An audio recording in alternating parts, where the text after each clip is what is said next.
Yahoo! Yahoo! Magandang gabi po sa ating lahat. Ito na naman po si 06K at sa gabi pong ito atin pong pag-uusapan ang aming salary dito sa Hong Kong. Kasi po, kung matandaan po ninyo yung aking premiere last Monday, ibinalak ako nung kakilala ko sa Pilipinas dahil hindi ako nagpahiram ng pera sa kanya. Ngayon po, kung sakaling po nakikinig ka man, kung sino po iyong nang-block sa akin dahil hindi ko siya pinapahiram, ipapaliwanag ko lang po sa inyo, makinig po kayo at ipapaliwanag ko sa iyo kung gaano lang ang aming salary dito sa Hong Kong. Hindi po kami nagtatrabaho sa US or sa Europe na may malaking sinusahod. Dito po sa Hong Kong, ang amin pong minimum salary dito ay only 4,870 Hong Kong dollar, which is 34,000 lang yan sa Philippine money. Hindi pa umabot ng 35 yan, madam. Baka akala lang po ninyo, no, na masyado nang masama ang loob niyo at binalak niyo pa ako dahil hindi kita pinahiram. Ngayon, pakinggan niyo po kung gaano kami maggastos dito, ha. At itong ikukwento ko po sa iyo, madam, ay ito yung napakatipid na super tipid na ito nang gagastusin namin. Dahil dito sa Hong Kong, once a week ang mga katulong lumalabas. Okay? So sa once a week na lumalabas kami, kakain kami syempre. Kung kakain kami, sobrang tipid ang kinakain namin. Gutom pa yun kung tutuusin, ha? Gutom pa kami doon. Ang aming bibilhin pagkain, lunch at saka dinner. Pero ang kukwentahin ko dito ay lunch lang. Kaya pwede na rin katulad sa akin, tinitipid ko na sarili ko, hindi na ako gaanong kumakain sa dinner. Sa dinner siguro pwede na lang akong kakain ng kahit ano na lang mga kutkutin dyan, basta lunch mabubusog ako. Pero honestly, itong 50 hindi ako mabubusog ng sobra nito, talaga lang naman. Pero ganun pa man, magtitipid tayo sa kwintada na ito ngayon.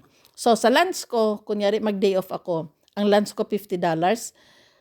Siguro isang noodles na yan, pero sa totoo lang, minsan pa may mga 60, 70 pa na noodles yan. Yung mga nasa noodle house ka kung doon ka kakain.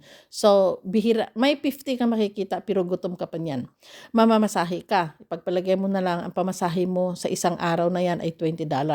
Swerte na lang kung yung mga nakuha mong amo ay mayroong mga shuttle bus na libre pahatid hanggang doon sa city. Okay. So, pagkain mo at pamasahe mo, nakagastos ka na kaagad doon ng $70. Pagdating mo ng hapunan, pagpalagay mo na lang, bili ka na lang dyan ng tinapay siguro. Bili ka na lang ng tubig. O tubig, pwede kang magbaon. So, tinapay o chichirya, pagpalagay mo na lang. So, $30 yon. Tipid na yon. So, sa isang araw, nakagastos ka ng $100. $100 sa Philippine money yan, that's 700 pesos. Okay. So, i-times natin yon sa 4 na day off sa loob ng isang buwan. So, gumastos ka ngayon ng 400 Hong Kong dollar.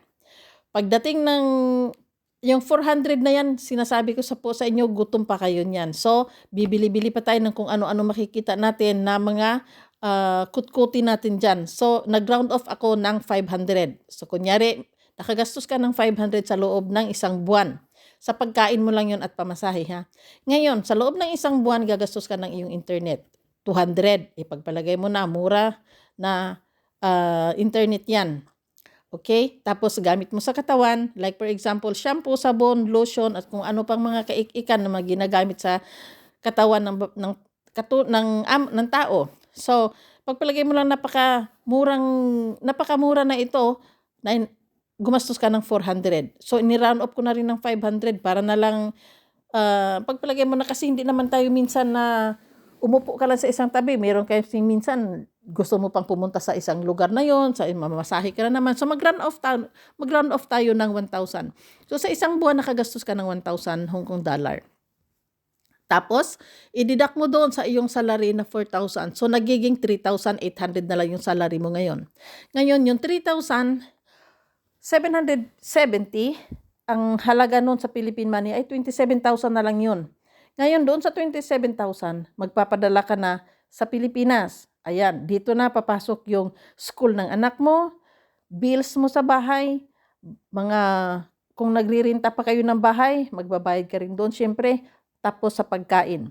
Okay? So, ipagpalagay mo na lang na napaka-tipid ka na talaga nito, 20,000. Okay? Super tipid na yan. Aawayin ka na yan kung sakaling magkulang sila dyan. Okay? So, 20,000 ngayon ang pinadala mo. Magkano ang natira sa'yo? 7,000. Okay? So itong 7,000 na piso na ito, 7,000 na lang talaga ang natira sa bulsa ni OFW. Ngayon, meron pang, hindi mo malalaman na meron ka pang biglang, kailangan na, kumbaga emergency na ang Pilipinas may mga pamilya mo doon may sabi na, "Kailangan kong ito, kailangan ko ng ito." So ikaw din, hindi ka na rin mapapalagay na siyempre parang maaawa ka na rin. Siyempre pamilya mo, ibibigay mo na rin hanggang mag-end up tayo ng mga OFW na walang natira sa bulsa. Itong 7,000 na ito talagang mai-send mo pa yun sa Pilipinas. So may natira ba si OFW? Wala na. O di po ba? Wala nang natira.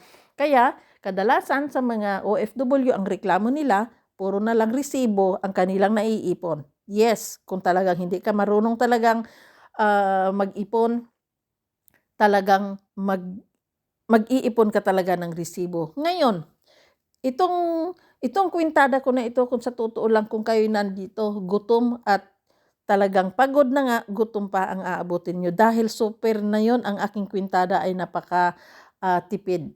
Ngayon, doon sa mga katulong na medyo malaki-laki yung sweldo, ay swerte na lang po dahil hindi sila ganun kagipit. Pero ang aking kinuha ng base ngayon ay talagang yung salary na talagang nasa minimum lang ang sahod. Kaya please naman doon sa gustong mangungutang, maawa po kayo, huwag kayong magalit kung hindi kayo pinapahiram ni OFW dahil dito sa kwenta natin ang natira sa sahod namin ay 7,000 pesos na lang. Pero itong 7,000 pesos na yan, minsan pa dito sa Hong Kong, meron kang bilhin para sa sarili mo, lalo na doon sa mga magde-day off pa ng holidays, ng mga statutory holiday. Siyempre, extra na naman ng gastos nila yon. So kung tutuusin, talagang kulang ang aming pagkain dito. Kulang ang aming magagastos sa aming ilalabas. Kaya malamang kung makikita lang po sana ninyo talaga yung lahat ng mga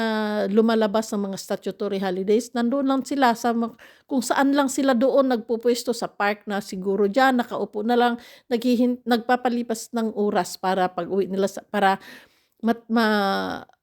kumbaga yung day off na yon ay matapos ang araw na yon sa totoo lang. Kaya kawawa ang mga OFW na talagang nakasahod lang ng minimum, tapos lalabas yan sa lahat ng mga statutory holiday dahil ayaw ng amo nila na magstay sila sa bahay nila. Super kawawa yung mga OFW na yun. Kaya please lang, ano ko lang po doon sa mga gustong mangutang, maawa po kayo, huwag kayong magalit kung kayo hindi pinagbibigyan dahil kami din po ay nagtitipid at wala ding matitira sa aming bulsa.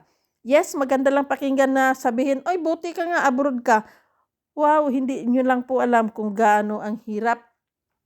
Dahil mabuti naman kung nasa opisina tayo nagtatrabaho. Mostly, ang mga nandito ay hindi sa opisina nagtatrabaho kundi sa bahay. Kaya hindi pwedeng masabi na buti nga kayo abroad. Sorry po, hindi masaya or hindi happy ang aming trabaho. Dahil kami nagkukudkod. Maawa po kayo, no? Nagalit na ba ako? Pasensya po. O siya, sige, hanggang dito na lang po. Ito po si Zeros HK. Maraming salamat po sa iyong panunood. At sorry po kung medyo napadaldal ako ng sobra. Okay? Hanggang sa muli, ito po si Zeros HK. Marami pong salamat. Bye-bye!